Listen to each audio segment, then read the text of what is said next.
एक बार मैं एक चाइनीज फिल्म देख रहा था। उसमें कोई मास्टर एक बच्चे को कुंग फू के बारे में बताता रहता था। एक बार बच्चे ने एक खिड़की से देखा, एक आदमी और उसके सामने एक सांप बैठा हुआ है। आदमी जैसे जैसे गर्दन हिलाता है वैसे वैसे सांप भी हिला रहा था, या जैसे जैसे सांप गर्दन हिला रहा था वैसे वैसे आदमी भी हिला रहा था। दोनों बिल्कुल एक दूसरे के आमने सामने थे।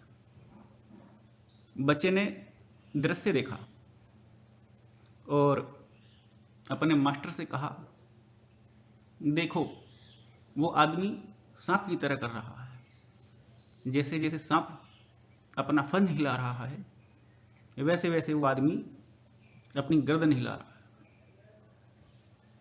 तब उसका मास्टर कहता है, तुमने ध्यान से नहीं देखा, थोड़ा और गौर करते। वो आदमी सांप की तरह गर्दन नहीं हिला रहा, बल्कि सांप मनुष्य की तरह से गर्दन हिला रहा है। उसने अपनी एकाग्रता को इतना ज्यादा बढ़ा लिया है कि वो सांप को बांध सकता है, उसको पूरी तरह से अपने वशीभूत कर सकता है। ये एकाग्रता का उच्चतम बिंदु है। इस उच्चतम बिंदु पर जब एकाग्रता पहुंच जाती है तो ध्यान में परिवर्तित हो जाती है।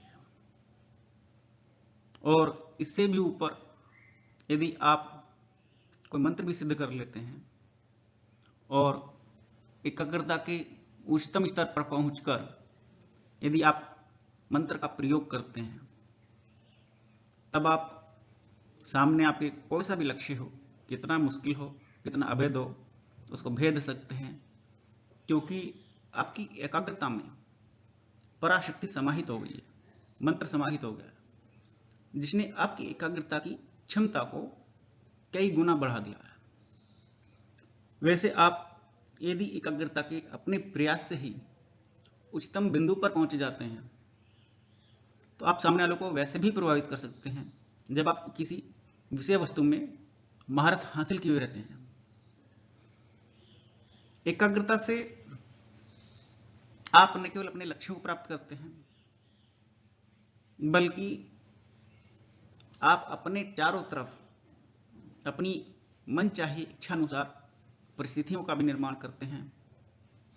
और यदि आप चाहें तो पूर्ण एकाग्रता से किसी सामने वाले को पूरी तरह से उसके विचारों को यदि पकड़ लिया जाए, प्रभावित कर दिया जाए, तो यही वशीकरण कहलाता है। ये एकाग्रता की उच्चतम सीमा से उपलब्ध होता है। एकाग्रता की उच्चतम सीमा आपको बहुत सारे अद्भुत रिजल्ट्स दिखलाती है।